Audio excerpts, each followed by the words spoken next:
Hi, I am Salih Yilmaz, one of the senior energy analysts for Bloomberg Intelligence. I'd like to walk you through our mid-year outlook for the European refining space. Improving fuels demand, supply constraints driven by the EU's oil ban on Russia, China's export curbs, and refinery closures are poised to accelerate the recovery of European refiners' profitability this year.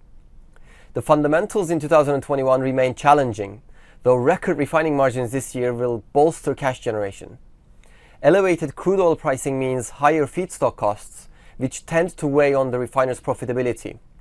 However, the effects are negligible for now, as the oil product supply crunch yields extremely high refining margins.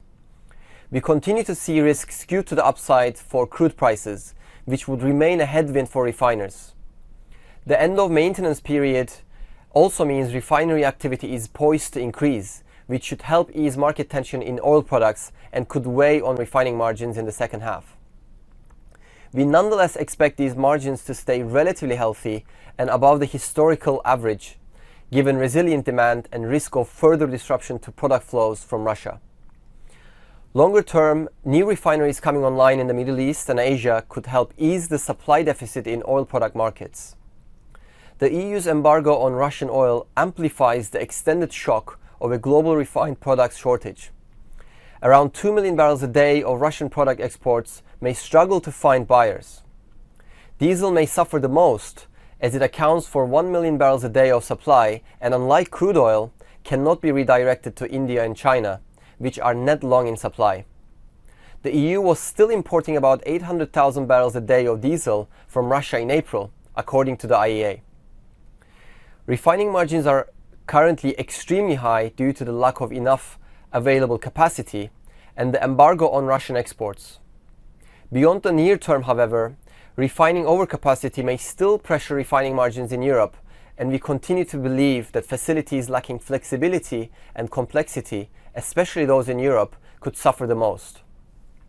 In the rest of the world, though some projects might be delayed or cancelled, significant new capacity is still expected to come online, and this could drive older refineries out of business. Our EU refining and marketing peer group underperformed the Stoxx Europe 600 oil and gas index in the last 12 months, with demand concerns through most of 2021, though sustained healthy refining margins and upside potential for fuels demand may further improve outlook in the second half of the year. Turkish refiner Tüpraş's shares have outperformed the peer group in the last 12 months, while Saras has also recovered notably this year. Solid operational performance through the extremely favorable refining margin environment may support the rest of the peer group's performance in the rest of this year as well.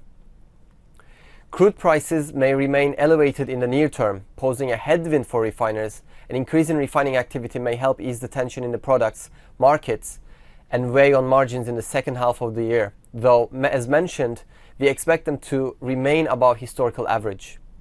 Structural changes in oil demand are likely to emerge longer term, however, which is a bearish factor for the region's refiners. Prior to COVID-19, electric vehicles and improving fuel efficiencies in auto technology weren't expected to immediately reverse the near-term rise in demand for traditional vehicle fuels in developing countries. Yet, accelerating EV adoption forms a long-term headwind for demand. Thank you for listening. You can find all our research and relevant data for European refiners at BI RNMKE Go on the terminal.